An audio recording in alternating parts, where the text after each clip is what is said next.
मुझेरी ॿी ॻाल्हि ॿुधी अथई? राति खड़पील पंहिंजे भाउ मोर खे वठी अची ॻोठ में पहुतो आहे ऐं ॿियो त ॻोठ वारनि हुन खां मुंहुं मोड़े छॾियो आहे। मोर जो कमु ई अहिड़ो थियल आहे, ॻोठ वारा हुन खां मुंहुं त मोड़ींदा न। मुझेरी अञा ॻाल्हियूं नाहिनि थियूं ऐं न ई को मेड़ाको थियो आहे, पोइ उनखे असां ॾोही कीअं चऊं? भाई ॻाल्हि ॾोह जी न आहे, इल्ज़ाम त लॻो न। हाणे जेसिताईं इहो इल्ज़ाम नथो हटे तेसिताईं असां सभिनी खे मुंहुं त मोड़णो पवंदो न।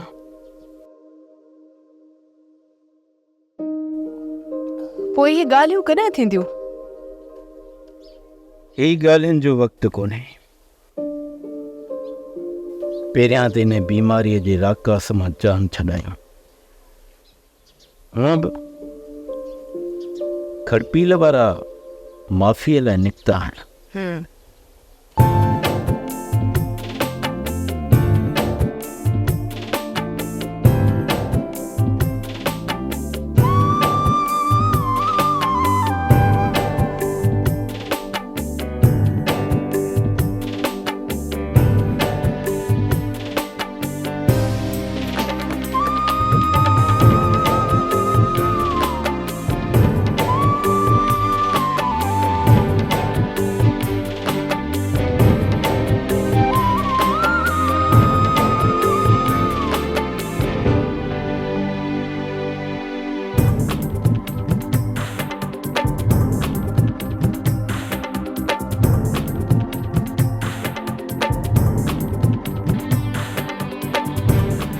पहिरियां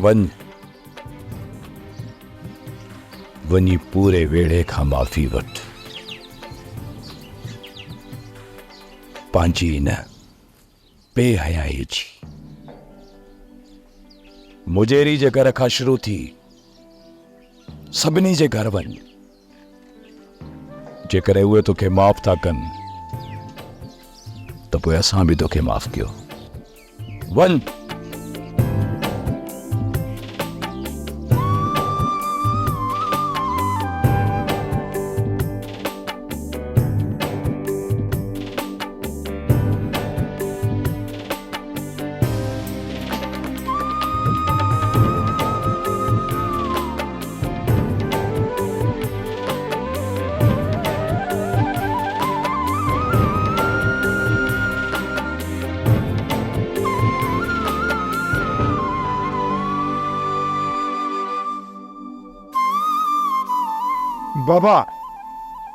बाबा माफ़ कबो, बिल्कुल माफ़ कबो। असांजा वॾड़ा बि माफ़ कंदा था, पर जेकॾहिं तव्हांखे मालिक माफ़ कनि त पोइ। मुंहिंजो पुट बि मोर जे करे आज़ारनि में आहे। जेकॾहिं मुंहिंजे पुट खे कुझु थियो न त मां तव्हांखे ता क़यामत ताईं माफ़ न कंदसि। मूं माफ़ कयो मान, बाक़ी मालिक इन्हनि खे माफ़ करे या न करे। मुंहुं मोड़ियो, वञी सघो था।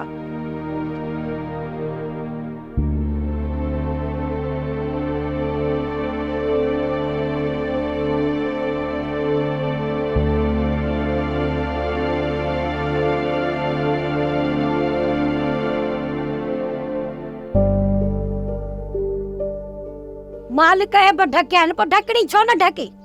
पर हे छोरो त माफ़ी जे क़ाबिल ई कोन्हे को। मां त हिनखे कॾहिं बि माफ़ कोन कंदसि।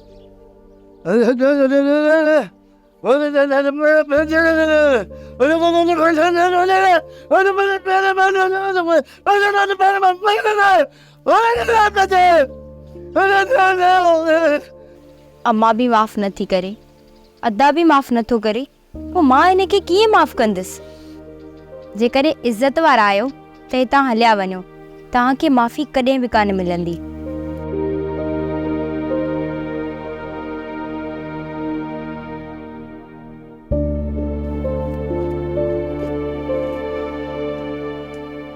वाह मालिक साईं वाह, तुंहिंजा रंग।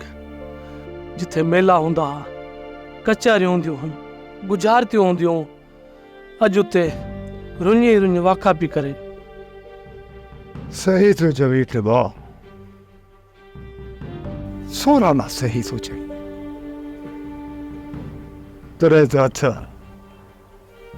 जेल ते अची विया अथई। वजेरी उन्हनि ग़रीबनि खे माफ़ी मिलण त घुर्जे हा न?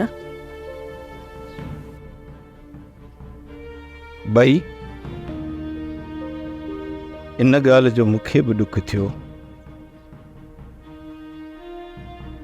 मूंखे ॾुख, त उन्हनि सां ईअं थियणु न घुर्जे हा। पर थोरो तूं बि सोच, जेकॾहिं मां रांझनि ऐं सूमर खां पुछण खां बग़ैर उन्हनि खे माफ़ करे छॾियां हा, त सूमर ऐं रांझनि जी दिलि ते छा गुज़रे हा, ऐं उहे चवनि हा त मुजेरी बि धुर थी वियो। यादि अथई जॾहिं वस थई मुजेरी हिन ई ओताक ते महफ़िल कई ऐं सुगड़ आया, ॾाढियूं महफ़िलूं चयूं, ख़ुशी ख़ुशी हुई। सब याद अथनि टिबा, सब कुछ याद अथनि। छा ॿुधाए, कहिड़ियूं ॻाल्हियूं थो पुछी टिबा? यार हिन काछे मां त ख़ुशी हली वयूं, ख़ुशियूं मोकिलाए वयूं। टिबा बस यार, अल्लाह पाक बुखा का दुआ को हथ खड़ो, मेरी का वसा थे ये उजड़े इलाइका आबाद थियनि, वेढ़ा वसनि, कचहरियूं थियनि, वरी राग रग जूं महफ़िलूं थियनि। टिबा हथ खड़ो यार, हथ खड़ो। हा तू हिन चकर अहिड़े त बीमारियूं विकिणजी वियूं आहिनि जो ॻोठनि जा ॻोठ कब्रिस्तान बणिजी विया आहिनि। टिबा यार यादि त हूंदी, नंढड़ो तूं बि कोन आई, अॻे बि बीमारी ही थियूं, पर यार अहिड़ियूं बीमारियूं कॾहिं बि कोन आयूं। तो बि वॾड़नि खां ॿुधो हो ऐं मां बि वॾड़नि खां ॿुधो हो, घणा साल अॻु में अहिड़ी ख़तरनाक बीमारी आई हुई, वरी उहा साॻी बीमारी उथली पई आहे। अलाए केतिरा माण्हू मरी विया आहिनि, अलाह साईं पनाह ॾे। यार मूंखे त पंहिंजनि छोकरनि जी फिक्र अची वञायो। टिबा तूं छा थो सम्झी त पाण वारा छोकरा बची वेंदा? हो तू हयाती आहे, को बि छॾे कोन वेंदो। बाक़ी फ़क़ीर साईं जी दवा फ़ाइदो ॾिए पई, बुखार घणो घटि थी वियो आहे, अलाह कंदो हाणे जल्दी अखियूं खोलींदो। बस टिबा अलाह साईं पंहिंजे पनाह में रखंदो। बाक़ी यार आहे तौबा जो जहान, तौबा जो जहान। सोप सीरियल मोहब्बतुनि जो माग तमाम एपिसोड्स ॾिसो हाणे HD क्वालिटीअ में। विज़िट करियो असांजो YouTube channel Sindh TV HD drama. Subscribe कयो असांजो official YouTube channel Sindh TV HD drama ऐं वधीक अपडेट लाइ बेल आइकन खे क्लिक करियो।